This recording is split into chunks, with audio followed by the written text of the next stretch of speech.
Papit ta.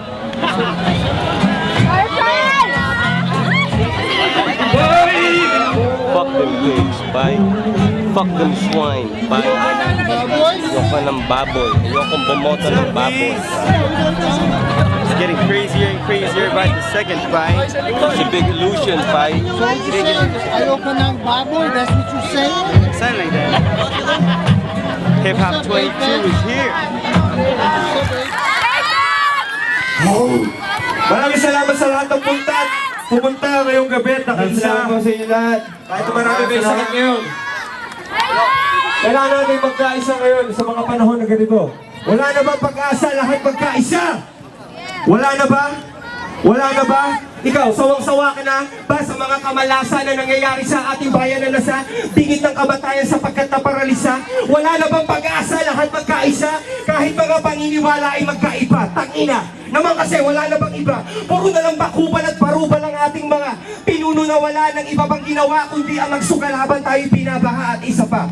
Lahat tayo bakit pa nagna-nurse? Ha? Nangingibang bansa kahit pa magka-SARS. Dahil sa buwis, sahod ay paniwala. Kaya pala nangangayayat na yata pati taga sa tahanan na wala na makain kundi dilata.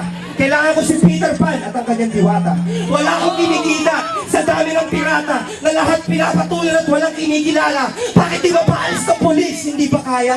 Hindi ba dapat ang pirata takot sa buhaya? Di ako naniniwala na ako'y malaya. Ano? Sino may bayag? Sige tara, makisama ka. Sumama sa amin. Sabay-sabay tayo makibaka laban sa mga sugapang walang ibang ginawa kundi magpayaman gamit ang pera na dapat ay sa bayan. Sino bang kalaban? Kundi itong mga politikong walang ibang inisip kundi sarili lamang. Abala sila sa pagpapayaman habang nasa kritikal na kalagayan. Ang ating bansa tila napahiga sa higpit ng sentro, di na makahinga. Sa gulo ng sitwasyon, ang dami ng sumasawsaw. Kaya tuloy katotohanan lalo na lumalabnaw. Kahit marami na ang taong umaayaw, patuloy pa rin siya sa pagsayaw. Cha-cha. Kaya ayoko nang bumoto. Nakakawalang gana na kung mismo ang ipapalit, ganun din at kagaya niya. Ayokong bumoto kasi wala akong mapili, di ba? Ang haba ng pila at dumi sa daliri. At nakakainis kapag nalaman mo na yung pinapanalo mo, kurakot kasalanan mo pa. Sino pipiliin mo? Trapo, artista o ministro? Wala akong pake, hindi ako nakarehistro.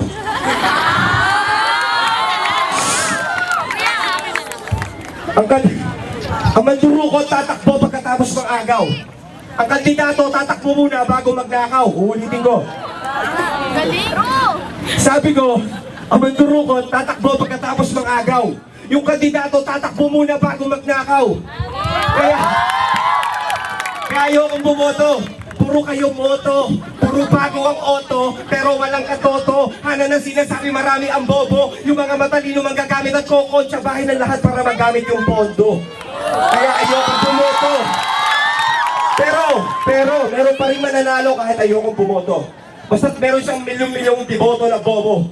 Na maniniwalang siya isang perpekto na santo. Na kumakain at nakadiupo sa nakadikwatro sa kwarto. At pag nagutom, dilipad, maghahanap ng mahangin na presko, kakain sa mamahalin na resto. Nakapagtatakang, ba't nagpapatayin sa pwesto? Lalo nung nalaman kung ganun kababa ang sweldo. Pero hindi rin pwedeng puro na lang tayo reklamo. Hindi rin pwedeng hindi tayo, kunwari hindi tayo apektado. Kahirapan, ito pera. Terorismo, ito giyera. Pero solusyon ba ang eleksyon kung tayo mismo ang problema? Matuto ka na.